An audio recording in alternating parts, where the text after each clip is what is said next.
બોર્ડની પરીક્ષા સમયે ભરૂચના અંકલેશ્વરમાં હોમગાર્ડ જવાનનું સરાહનીય કાર્ય। પગમાં ફ્રેક્ચર હોવાને કારણે ચાલી શકવામાં અસક્ષમ વિદ્યાર્થીને ઉચકીને પરીક્ષા ખંડ સુધી પહોંચાડ્યો। હોમગાર્ડ જવાન મુકેશ નાઈની માનવતા સાથે ફરજ કર્તવ્યનિષ્ઠાની પ્રશંસા થઈ રહી છે। સુધાંશુ વસાવા નામના વિદ્યાર્થીને પરીક્ષા પૂર્ણ થયા બાદ પણ ઉચકીને પરિવારજનોને સોંપવામાં હોમગાર્ડ જવાને મદદ કરી। તો અંકલેશ્વરમાં હોમગાર્ડ જવાને વિદ્યાર્થીને આ રીતે મદદ કરી। પરીક્ષાના સમયે તેને ઉચકી અને ક્લાસરૂમ સુધી પહોંચાડ્યો અને સરાહનીય કાર્યની બધી જગ્યાએ પ્રશંસા થઈ રહી છે। ભાવનગરની સરકારી હોસ્પિટલ કે જ્યાં રાત્રિના સમયે દર્દીઓ હાલાકી ભોગવવા માટે મજબૂર થતા સવાલ ઉઠી રહ્યા છે।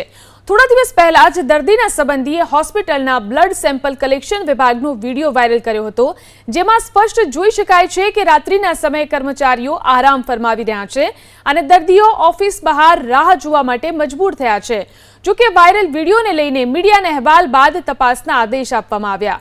તો સરકારી હોસ્પિટલના આરએમઓએ કહ્યું કે જવાબદાર તમામ વિભાગના હેડને બોલાવી સ્પષ્ટ સૂચના આપવામાં આવી છે।